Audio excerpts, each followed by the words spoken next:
Amarwara seat पर उपचुनाव की मतगणना जारी है और कांग्रेस और बीजेपी उम्मीदवार में कांटे की टक्कर है।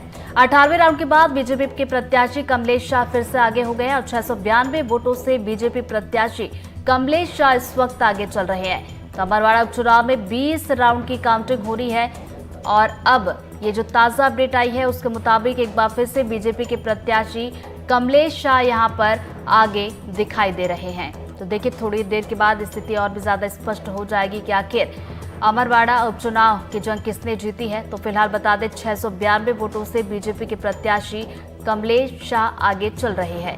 तो 20 राउंड होने हैं और अब जो ताजा आंकड़े आए हैं उसके मुताबिक कांग्रेस एक बार फिर से पीछे हो गई है और बीजेपी ने यहां पर लीड ले ली है। तो 18 राउंड हो चुके हैं, केवल और केवल 2 राउंड बचे हैं।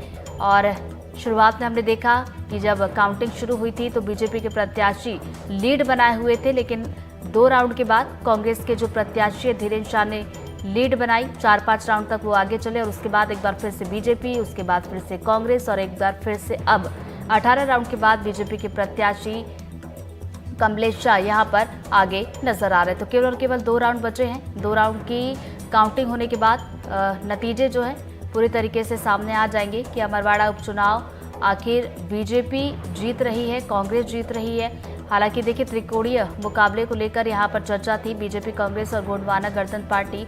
हालांकि इस बार देखिए थोड़ा सा नुकसान तो जरूर बीजेपी को हुआ है, क्योंकि गोंडवाना गणतंत्र पार्टी की तरफ से जो उम्मीदवार थे उन्होंने वोट तो कहीं ना कहीं काटे हैं। क्योंकि देखिए, लीड की अगर बात की जाए, हालांकि लीड जरूर बरकरार है, लेकिन जो वोटों के अंतर की बात की जाए तो 692 वोटों से मात्र बीजेपी के प्रत्याशी कमलेश शाह इस वक्त आगे चल रहे हैं।